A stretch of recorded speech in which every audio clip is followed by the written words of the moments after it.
한 주도 평안히 지내셨죠? 반갑습니다. 한가람 성경 산책 두 번째 시간이 되었습니다.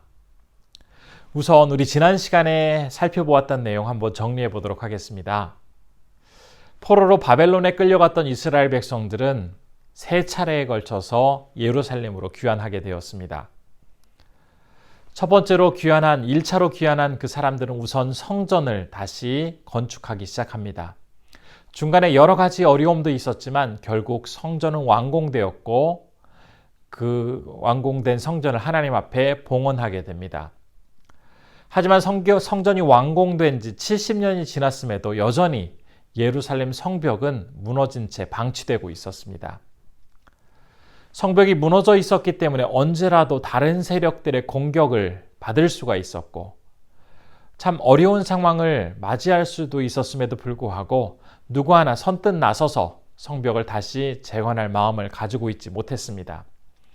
그런데 그때 조국의 안타까운 현실에 대해서 마음 아파하던 느헤미야는 마음속에 성벽 재건에 대한 꿈을 품게 되었고 그 과정 속에서 이제 준비되어지는 그러한 시간들을 겪고 난 후에 이제 본격적으로 그 일들을 시행해 가게 됩니다. 우리는 그 내용을 살펴보면서 두 가지를 기억하자고 했습니다. 첫 번째 한 가지는 만일 내 삶 속에서 무너져 버리고 불타버린 그러한 성벽과 성문과 같은 그러한 모습들이 있다면 그것들을 숨기거나 그냥 방치하지 말고 정직하게 내어놓고 그 문제를 해결을 위한 자리로 나아가게 될 때 그 문제가 해결되고 온전한 희망을 발견할 수 있게 된다는 한 가지 사실과 두 번째로는 왕의 이 술관원이라는 안정된 자리를 내어놓고 성벽을 재건을 위한 자리로 나아가는 이 느헤미야를 통해서 새로운 역사를 이루어가기 위해서는 반드시 익숙하고 편안한 과거와의 결별을 통해서만 새로운 역사를 만들어갈 수 있기에 나에게 힘들고 어려운 상황이 닥친다 할지라도 새로운 출발을 위해서라면 그것들을 능히 감당할 수 있어야 한다는 것을 살펴보았습니다. 이제 우리가 오늘 살펴보게 될 2장의 말씀에서는 느헤미야가 그 사명을 어떻게 구체적으로 실행해 가게 되는지를 함께 나누려고 합니다. 먼저 첫 번째 질문을 드리도록 하겠습니다. 2장 1절의 말씀은 언제 일어난 사건을 기록하고 있는 것일까요? 제가 우선 1절의 말씀을 읽어보도록 하겠습니다. 아닥사스다 왕 제20년 니산월에 왕 앞에 포도주가 있기로 내가 그 포도주를 왕에게 드렸는데 이전에는 내가 왕 앞에서 수심이 없었더니. 지금 이 말씀을 통해서 아닥사스다 왕 제20년 니산월에 벌어진 일임을 알 수가 있습니다. 지난 시간 느헤미야 1장 1절 말씀, 그 말씀 속에서 느헤미야가 그 동생으로부터 예루살렘 성벽이 무너지고 성문이 불탔다라는 소식을 들었던 시기는 기스르월이라고 하였습니다. 그런데 오늘 본문 말씀은 이제 니산월이라고 그 시기가 변하고 있습니다. 니산월은 양력으로 치면은 3월과 4월경입니다. 우리 달력에서는 3월과 4월이 먼저 나오고 그 뒤에 이제 저 뒤에 가서 11월과 12월이 이어지게 되는데 유대인들의 달력은 우리의 것과 달랐습니다. 그래서 잠시 유대의 달력에 대해서 한번 설명해 드리도록 하겠습니다. 우리에게는 양력과 음력이 있습니다. 그래서 생일을 이제 맞게 될 때 양력으로 세느냐, 음력으로 세느냐에 따라서 참 많이 헷갈릴 때가 있습니다. 그런데 이 유대인들에게는 민간력이라는 달력과 종교력이라는 두 가지 달력이 존재하고 있었습니다. 이 민간력과 종교력 사이에는 정확하게 6개월의 차이가 있었습니다. 민간력 1월이면 종교력 7월, 민간력 9월이면 종교력 3월이었습니다. 그래서 민간력 1월부터 12월까지를 한번 살펴보면 민간력 1월은 종교력으로는 7월이었습니다. 이때는 이제 티슈레 혹은 에다님이라고 이 달을 불렀습니다. 이 달에는 유명한 절기로 1일에 나팔절이 있고 10일에는 속죄일이 있고 또 15일에는 초막절, 수장절이 있었습니다. 이때는 이제 양력, 우리가 세는 이 달력으로는 9월부터 10월경입니다. 두 번째로 민간력 2월은 종교력 8월에 해당하고 해스완 혹은 불이라고 그 달을 불렀습니다. 양력으로는 10월에서 11월이 해당됩니다.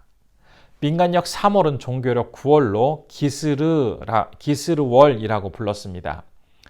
바로 느헤미야 1장 1절에서 나온 절기가 이 기스르월입니다. 양력으로는 11월에서 12월에 해당하고 이달에는 25일 수전절이 있습니다. 다음으로 민간력 4월은 종교력 10월에 해당하는데 데벳월이라고 불렀습니다. 양력으로는 12월에서 1월에 해당하였습니다. 다음으로 민간력 5월은 종교력 11월이었으며 스밧월이라고 불렀습니다. 그리고 민간력 6월은 종교력 12월인데 아달월이라고도 불렀습니다. 양력으로는 2월에서 3월경이고 불임절이 13일과 14일에 있습니다. 민간력 7월은 종교력 1월이었습니다. 이때는 니산월, 아빕월이라고 불렀으면서 양력으로는 3월에서 4월경이었습니다. 이때 유명한 절기로는 14일에 6월절이 있고 15일부터 21일까지 무교절이 있습니다. 다음으로 민간력 8월은 종교력 2월에 해당하고 이야르월, 시브로월이라고 불렀습니다. 양력으로는 4월에서 5월경입니다. 그리고 이제 민간력 9월, 종교력 3월에 해당하는 이 시기는 시완월이라고 불렀으며 양력으로는 5월에서 6월이 해당이 됩니다. 이때에는 77절, 오순절, 맥추절이라고 불리는 절기가 6일에 있었습니다. 그리고 민간력 10월은 종교력 4월에 해당하고 담무스월이라고 불렀으며 6월에서 7월경입니다. 그리고 민간력 11월은 종교력 5월, 그리고 압월이었으며 양력으로는 7월에서 8월경입니다. 그리고 마지막으로 민간력 12월은 종교력 6월이었으면서 엘룰월이라고 불렸고 양력으로는 8월에서 9월경입니다. 이상에서 본 것처럼 유대력에서는 우리가 지키고 있는 이 양력과는 그 배열이 분명히 달랐습니다. 그래서 민간력 1월에 해당하는 것이 우리의 양력 9월에서 10월이기 때문에 결국 11월, 12월이 먼저 오고 그 이후에 3월에서 4월, 3월에서 4월이 그 다음에 올 수가 있게 됩니다. 그래서 아닥사스다 왕 니산월은 기스르월보다 약 4개월 뒤에 오는 절기가 될 수가 있습니다. 느헤미야는 예루살렘 성벽이 무너졌다라는 소식을 듣고 나서 왕 앞에 나아가서 본격적으로 이제 이 일들을 이루어 가기까지 약 4개월간이라는 시간 동안 기도하며 사명을 착수하기 위한 준비 기간을 가졌음을 우리는 알 수가 있습니다. 두 번째 질문입니다. 왕 앞에 선 느헤미야의 모습을 본 왕은 그에게 근심이 있어 보인다라고 이야기를 합니다. 그때 느헤미야는 어떤 반응을 보이게 될까요? 2절의 말씀 읽겠습니다. 왕이 내게 이르되 내가 병이 없거늘 어찌하여 얼굴에 수심이 있느냐? 이는 필연 내 마음에 근심이 있음이로다 하더라. 그때 내가 크게 두려워하여. 지금 느헤미야는 크게 두려워하고 있습니다. 사실 사람의 얼굴은 그 사람의 마음 상태를 잘 보여줍니다. 그렇기 때문에 우리말 얼굴은 얼꼴에서 비롯되었다고 합니다. 얼은 정신을 뜻하고 꼴은 형상을 의미합니다. 그래서 얼꼴, 이 두 가지가 합쳐서 얼굴이 되는데 사람의 얼굴에는 그 사람의 정신 상태와 감정이 그대로 드러나게 된다라고 합니다. 그렇다 보니 마음속에 있는 것들을 아무리 감추려고 해도 결국 어느 순간에는 마음속에 있는 것들이 얼굴로 다 고스란히 나타나게 됩니다. 일반적으로 신하는 왕 앞에 나아가게 될 때 자신의 기분이나 상태는 상관없이 늘 기쁘고 밝은 모습으로 왕 앞에 나아가야 했습니다. 느헤미야 역시 자신의 그 안타까운 마음, 고국에 대한 걱정하는 마음을 이제 잘 감추고 왕 앞에 서려고 하였지만 어느 순간인지 알 수 없는 그때에 그의 얼굴 속에서 근심하는 그러한 모습들이 고스란히 왕에게 나타나 보여졌습니다. 느헤미야가 얼마나 힘들고 어려웠으면 그의 그 마음이 얼굴에 잘 나타나게 되었는지 우리는 충분히 짐작해 볼 수가 있습니다. 그의 마음속에는 간절한 마음, 진실한 마음이 자리 잡고 있었기 때문에 특별히 이것들을 위해서 4개월이라는 긴 시간 동안 기도하며 하나님 앞에 매달리고 있었기 때문에 아무리 그가 그 마음 상태를 잘 가린다고 할지라도 어느 순간 그의 마음이 그렇게 잘 드러나게 된 것입니다. 왕이 자신의 그 마음 상태를 정확하게 알아내자 느헤미야는 깜짝 놀라게 되고 두려워합니다. 그가 두려워했던 이유는 아무리 왕의 신뢰를 받고 충성스러운 신하라 할지라도 이 근심하는 모습을 왕에게 보임으로써 자칫 목숨이 위험할 수도 있었기 때문에 그는 깜짝 놀라게 된 것입니다. 이제 계속해서 이어지는 3절에서 5절의 말씀 속에서는 왜 그가 얼굴에 근심이 가득하게 되었는지를 묻는 그 왕의 질문에 자신의 그 소원을 이야기하는 그 내용이 나오고 있습니다. 제가 3절에서 5절의 말씀을 한번 읽겠습니다.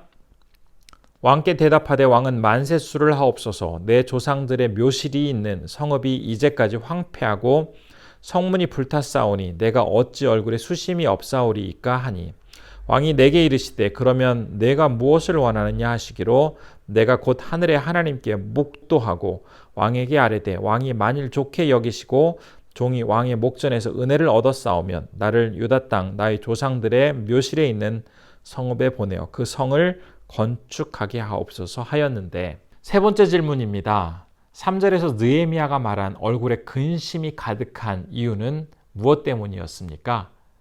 바로 내 조상들의 묘실에 있는 성읍이 황폐하고 성문이 불탔다는 소식을 들었기 때문입니다. 느헤미야는 자신의 그 고국 상황에 대해서 표면적으로만 안타까워하고 그것에 공감하는 것이 아니라 마음 깊이 느끼며 진심으로 그 마음속에 새기고 있었기 때문에 그것들을 온전히 늘 그것들을 관심 갖고 있었습니다. 그런 상황에서 지금 왕 앞에 서게 되었을 때 왕이 왜 그러냐고, 문제가 있느냐고 질문을 하자 이제 왕이 그의 입을 주목하고 있을 그 상황에서 어떻게 대답을 해야 하나라고 고민을 하였습니다. 사실 이 이스라엘 백성들이 귀환한 이후에 그들이 전혀 성벽을 재건하려는 시도를 하지 않았던 것은 아닙니다. 과거에 예루살렘 성벽을 재건하려고 하다가 이 페르시아 왕의 명령에 의해서 성벽 재건이 중단된 적이 있었습니다. 왕의 명령은 법이었기 때문에 이미 법으로 금지된 사안이었습니다. 그런데 만일 느헤미야가 다시 그 상황을 왕에게 이야기한다고 한다면 그것은 왕이 내린 결정을 번복해야 한다라는 그런 것이었기 때문에 자칫 이 이야기를 함으로써 느헤미야의 생명이 위험해질 수도 있는 상황이었습니다. 그는 이 상황을 너무나 잘 알고 있었기 때문에 그것들을 대충 얼버무리면서 몸이 좋지 않다고, 그래서 아무래도 힘든 그 모습들이 얼굴에 나타나게 된 것이다 라고 적당히 둘러댈 수도 있었음에도 불구하고 이 순간이 왕에게 그의 마음을 이야기할 수 있는 중요한 기회라는 것을 알았기 때문에 그는 왕에게 솔직히 이야기를 합니다.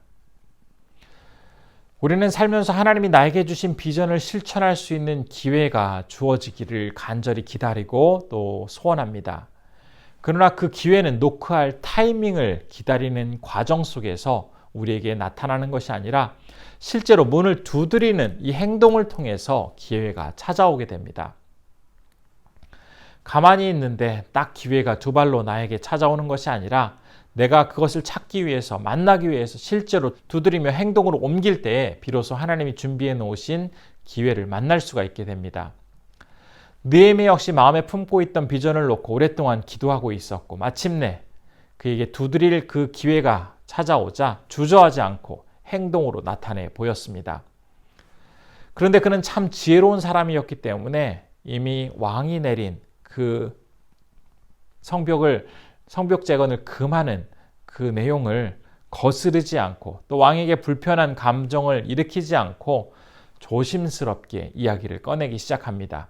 네 번째 질문입니다. 우리 4절에서 그는 왕에게 요청할 소원이 있었지만 그것을 말하기에 앞서 어떤 행동을 하게 됩니다. 어떤 행동이었습니까? 지금 하나님께 묵도하고 있습니다. 느헤미야는 참으로 신실하고 성실한 사람이었습니다. 뿐만 아니라 왕 앞에서 참으로 그가 얼마나 지혜로운 사람이었는지도 잘 나타내 보여줍니다. 왕은 이 느헤미야를 신뢰하고 있었기 때문에 그의 소원을 들어주려고 하였습니다. 얼마나 이 상황이 감격스럽고 기쁜 순간이었을까요? 오랜 시간 동안 마음에 간직해오면서 기도해왔던 그러한 일들이 이제 왕의 허락만 떨어지기만 하면 모든 것들이 수월하게 진행될 수 있었기 때문입니다. 아마 어쩌면 일반 사람이라면 내가 무엇을 원하냐라는 이 질문에 즉시 자기의 바람을 이야기했을 수도 있습니다. 그러나 느헤미야는 하나님께 나아가서 우선 기도하고 있습니다. 결정적인 순간, 참으로 감격스러운 순간에 그의 머리에 떠오르는 생각은 우선 하나님께 도움을 구하는 그러한 자세였습니다. 순간의 이런 차이가 바로 느헤미야를 하나님이 더욱 귀하게 사용하는 그러한 종이었음을 나타내는 증거로 우리는 받아들일 수가 있습니다. 우리는 어떤 커다란 행동을 한다든지 중요한 결정을 통해서 하나님께 헌신하려고 합니다.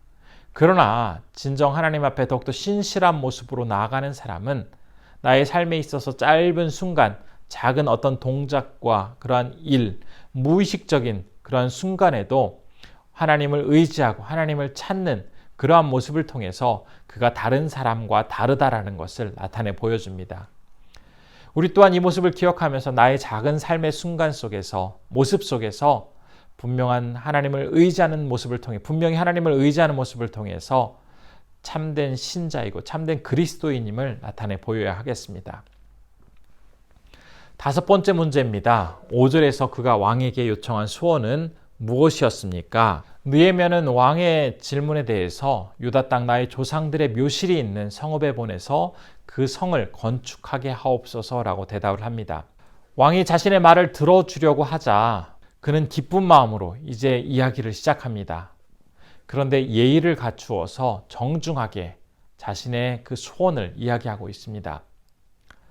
조상들의 묘실이 있는 그 성읍을 건축하게 해달라라는 이 말을 통해서 이전에 성벽 재건 공사가 왕의 명령으로 중단되었던 적이 있는데 만일 다시 그 성벽을 재건하게 해달라고 한다면 왕이 분명히 불편할 것을 알고 있었기 때문에 왕의 심기를 건들지도 않으면서 예루살렘 성벽을 재건하게 해달라는 그 말을 일절하지 않고 돌려서 그의 소원을 이야기하고 있습니다. 느헤미야는 소원을 이야기하면서 왕이 난처해지지 않도록 길을 열어둔 채 자신의 말을 하고 있습니다. 이 모습을 통해서 느헤미야가 훌륭한 믿음을 가진 사람이었다는 것과 동시에 그가 얼마나 지혜로운 사람이었는지를 다시 한번 확인해 볼 수가 있습니다. 계속해서 6절에서 10절의 말씀을 읽도록 하겠습니다. 그때 왕후도 왕 곁에 앉아 있더라. 왕이 내게 이르시되 내가 몇 날에 다녀올 길이며 어느 때 돌아오겠느냐 하고 왕이 나를 보내기를 좋게 여기시기로 내가 기한을 정하고 내가 또 왕에게 아뢰되 왕이 만일 좋게 여기시거든 강 서쪽 총독들에게 내리시는 조서를 내게 주사 그들이 나를 용납하여 유다에 들어가기까지 통과하게 하시고 또 왕의 살림 감독 아삽에게 조서를 내리사 그가 성전에 속한 영문의 문과 성곽과 내가 들어갈 집을 위하여 들보로 쓸 제목을 내게 주게 하옵소서 하매 내 하나님의 선한 손이 나를 도우심으로 왕이 허락하고 군대 장관과 마병을 보내어 나와 함께하게 하시기로 내가 강 서쪽에 있는 총독들에게 이르러 왕의 조소를 전하였더니 호론 사람 산발락과 종이었던 암몬 사람 도비야가 이스라엘 자손을 흥왕하게 하려는 사람이 왔다 함을 듣고 심히 근심하더라. 6번째 질문입니다. 왕으로부터 성벽 재건에 대한 허락을 받은 느헤미야. 그는 곧바로 어떤 행동을 하고 있었습니까? 우리는 8절에서 답을 찾아볼 수가 있겠습니다. 강 서쪽 총독들에게 조서를 내려서 성벽 재건을 위한 재료를 공급하도록 하고 있습니다. 그는 성벽 재건을 준비하면서 단지 영적으로 기도만 하던 사람이 아니었습니다. 그는 실제적으로 어떻게 그 성벽을 재건할 수 있는지 아주 구체적으로 모든 과정들을 준비하고 있었습니다.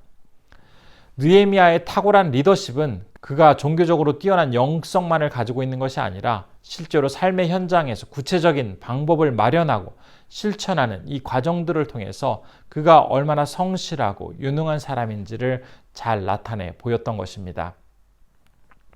우리는 이 지점에서 한 가지를 생각해 볼 수가 있습니다. 느헤미야는 고국에 파괴된 그 성벽이 오랫동안 무너진 채 방치되어 오는 그 상황을 안타깝게 여겼습니다. 그런데 그는 단지 마음으로만 안타깝게 여겼던 것이 아니라 구체적으로 어떻게 그것들을 회복할 수 있는지에 대한 계획을 세워놓았습니다.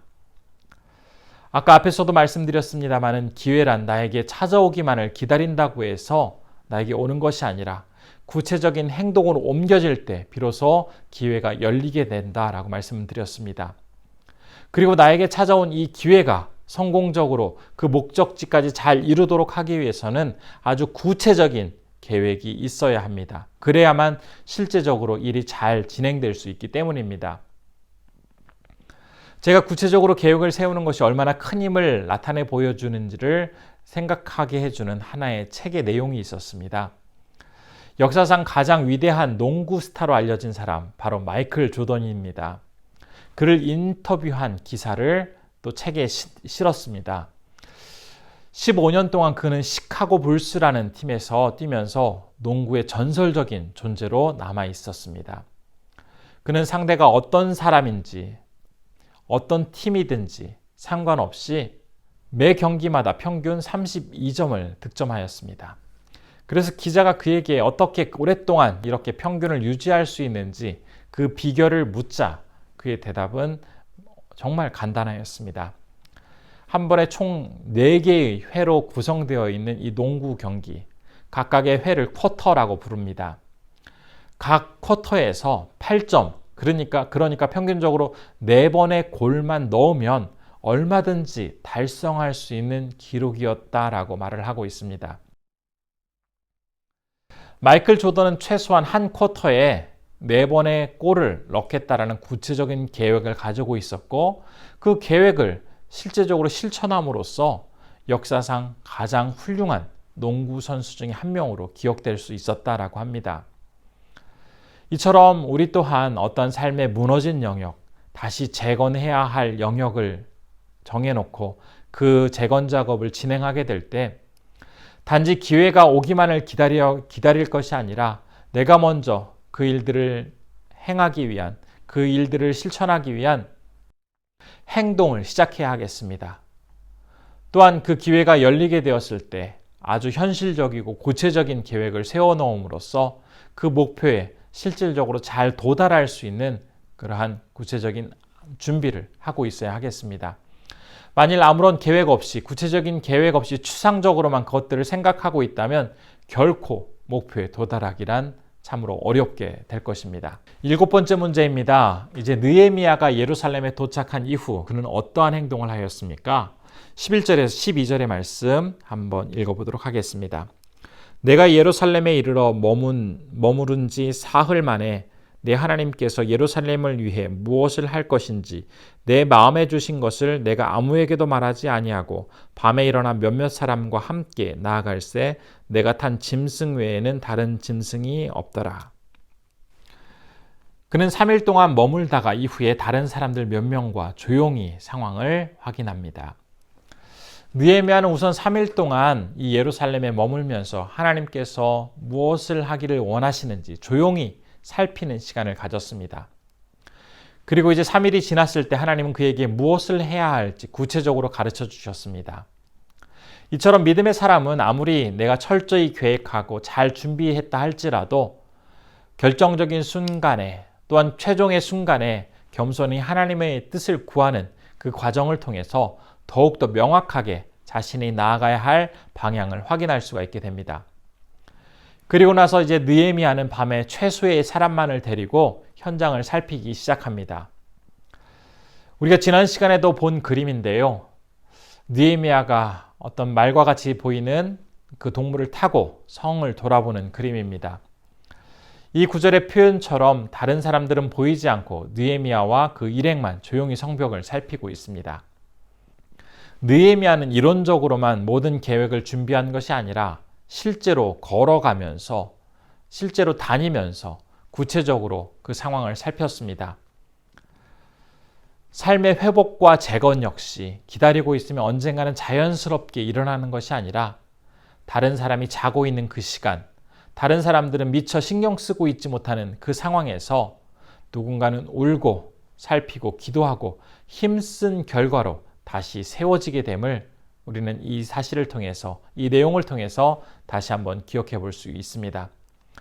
따라서 나의 삶 속에서, 나의 가정 속에서, 우리 교회 속에서, 또 우리 공동체 속에서 무너지고 연약한 부분이 있을 때 그것들을 다시 세우기 위해서는 누군가는 홀로 울고 홀로 살피고 홀로 기도하는 그러한 시간들을 통해서 다시 그 무너진 것들이 회복되어진다는 사실 또한 우리는 확인해 볼 수가 있습니다.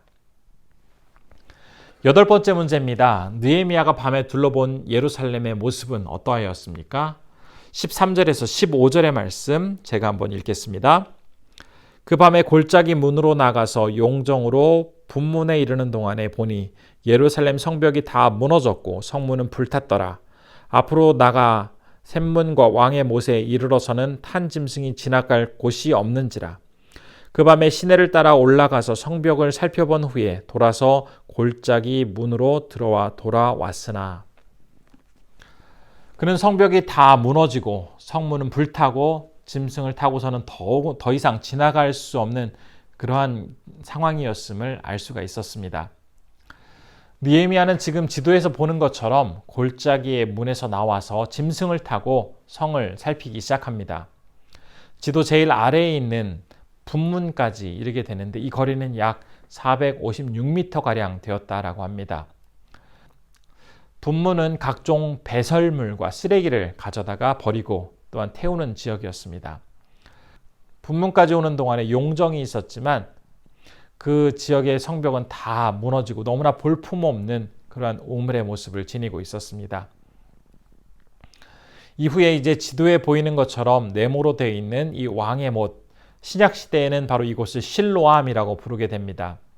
이곳과 그 옆에 있는 샘문에 이르러서는 그가 더 이상 이 짐승을 타고 갈 수 없는 그런 상황이 되어서 짐승에서 내려서 시내를 따라 걸어 올라가서 성벽을 살피고는 다시 처음 그가 출발하였던 골짜기 문으로 들어왔다라고 전하고 있습니다. 9번째 문제입니다. 성을 둘러본 이후에 느헤미야가 백성에게 건넨 말은 어떤 말이었습니까? 17절과 18절의 말씀 우리 한번 읽어보겠습니다. 그 후에 그들에게 이르기를 우리가 당한 곤경은 너희도 보고 있는 바라.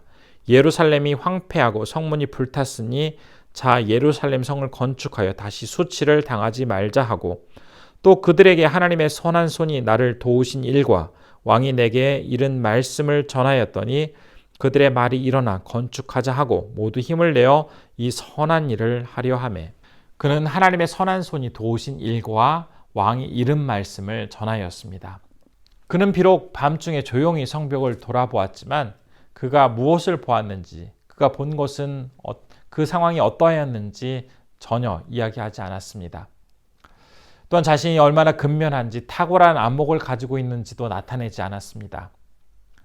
그리고 무너진 성벽에 대해서 무심한 채 살아가고 있는 백성들에 대해서 어떤 비난도 하지 않았습니다. 오히려 그 사람들을 향해서 나와 우리를 반복해 가면서 나 혼자가 아닌 당신들과 함께 이 일들을 감당해야 한다라는 그러한 말을 계속해서 전하고 있습니다. 일을 진정 해내는 사람, 일을 잘하는 사람은 혼자 하는 사람이 아닙니다. 혼자 일을 하면서 자신이 얼마나 탁월한 사람인지를 나타내는 사람이 정말 일을 잘하는 사람이 아니라 다른 사람들과 함께 화합을 이루며 함께 일을 이루어가는 사람입니다. 우리 모습 속에서도 나에게 어떤 문제가 있을 때 혼자 그것을 해결하려고 힘쓰기보다는 주변에 있는 사람들과 함께 그 일을 해결하기 위해서 노력하게 될 때에 더 많은 일들을 잘 해낼 수가 있습니다. 가정의 문제라든지 신앙의 문제, 이러한 여러 가지 문제들이 나에게서 벌어지고 있을 때 주변의 사람들과 조화를 이루며 감당하기 위해서는 우리 안에 온화함의 성품이 있어야 하겠습니다. 그런 온화한 모습으로 다른 사람들과 함께 일을 이루어갈 때 정말 놀라운 역사들이 일어나게 됩니다. 이제 마지막 10번째 문제입니다. 성벽을 재건하려는 느헤미야의 뜻에 반대하는 사람들이 있었습니다. 그들에게 느헤미야는 어떠한 마음을 가지고 있습니까? 제가 19절과 20절의 말씀 읽도록 하겠습니다. 호른 사람 산발락과 종이었던 암몬 사람 도비아와 아라비아 사람 게셈이 이 말을 듣고 우리를 업신여기고 우리를 비웃어 이르되 너희가 하는 일이 무엇이냐 너희가 왕을 배반하고자 하느냐 하기로 내가 그들에게 대답하여 이르되 하늘의 하나님이 우리를 형통하게 하시리니 그의 종들인 우리가 일어나 건축하려니와 오직 너희에게는 예루살렘에서 아무 기업도 없고 권리도 없고 기억되는 바도 없다 하였느니라. 느헤미야는 하늘의 하나님이 형통하게 하심으로 건축이 이루어질 것임을 확신하고 있습니다. 우리가 어떤 선한 일을 하려고 하면 반드시 항상 방해하는 세력들이 그 안에 존재하게 됩니다. 그러나 그때마다 우리의 시선은 사람이 아닌 하늘의 하나님께로 향해야 하겠습니다. 느헤미야 역시 어떤 일을 하게 될 때에 굉장한 집중력을 가지고 일을 해내는 사람이었습니다. 그는 어떤 궤도에 올라서 열심히 그 궤도를 향해 그 궤도 안에서 나아가고 있었습니다. 그러나 그의 주변에는 반드시 그를 의 궤도 밖에서 밀어내려고 몰아내려고 하는 사람들이 있었습니다. 느헤미야의 경우에도 마찬가지입니다. 그가 마지막 성벽에 돌을 놓을 때까지 끊임없이 방해하는 세력들이 그의 주변에 함께하였습니다. 그렇지만 그는 자신을 향해 공격하고 방해하는 사람들을 비방하거나 그들과 논쟁하지 않았습니다. 그들의 공격에 대해서도 조금도 낙심하지 않고 그 상황을 직시하며 꿋꿋이 맡겨진 일을 감당해내었습니다. 자신을 향해 공격하는 사람, 성벽을 재건하는 데 반대하는 세력들을 향해서 그들에 맞서서 끝까지 그 일들을 해내었던 것입니다. 우리 역시 어떤 일을 하려고 할 때 발생하는 반대와 문제를 마주하게 될 때가 많습니다. 그럴 때마다 마음 아파하고 의욕을 이제 상실하게 되는 그러한 모습을 보이기보다는 묵묵히 맡겨진 일들을 끝까지 감당하는 그런 담대함을 가지고 일에 임하도록 해야겠습니다. 서양에서는 이런 표현이 있다고 합니다. 당신이 악마를 정면으로 만나고 있지 않다면 아마도 당신은 악마와 같은 길을 가고 있을 것입니다. 어떤 일을 함에 있어서 반대, 또 우리를 어렵게 하는 사람들이 있다는 것은 내가 바른 길을 가고 내가 올바로 일을 행하고 있다는 이야기입니다. 그렇기 때문에 낙심하지 말고 또 절망하지 말고 이를 끝까지 용기 내어 해내야겠습니다. 이제 오늘 배운 내용을 한번 정리해 보도록 하겠습니다. 첫 번째로는 왕의 질문에 답하기 전에 하나님께 기도하였던 그 느헤미야의 모습을 보면서 우리 역시 짧은 순간 어떤 아주 작은 일 속에서 하나님을 온전히 의지하고 하나님을 믿음으로 바라볼 수 있는 그러한 결단과 용기가 있어야 하겠습니다. 두 번째로 기억해야 할 것은 어떤 일을 하려고 할 때 나에게 어떤 기회가 찾아오기만을 바랄 것이 아니라 내가 먼저 구체적인 행동으로 일을 시작할 때에 이제 비로소 기회가 주어질 수 있음을 기억하면서 어떤 행동으로 우리의 그 바람을 옮길 수 있는 용기가 있어야 되겠습니다. 그리고 이제 일이 시작되어질 때에 어떠한 구체적인 계획이 잘 마련되어 있어야 결국 결과에까지, 목표에까지 이룰 수 있음을 기억하면서 세심한 준비 과정을 위해서 힘써야 하겠습니다. 세 번째로는 어떤 일을 하게 될 때에 반드시 발생하는 반대라든지 여러 가지 문제가 있습니다. 그런 상황 속에서 의욕을 상실하거나 중간에 포기하려고 하기보다는 묵묵히 맡겨진 일들을 끝까지 감당해내는 용기와 믿음을 가지고 그 일들을 해낼 때에 결국 우리를 통해서 하나님의 역사가 온전히 나타나게 된다는 사실을 기억하면서 이 말씀을 우리의 삶 속에 구체적으로 적용해 가시는 우리 귀한 성도님들 되시기를 진심으로 바랍니다. 감사합니다.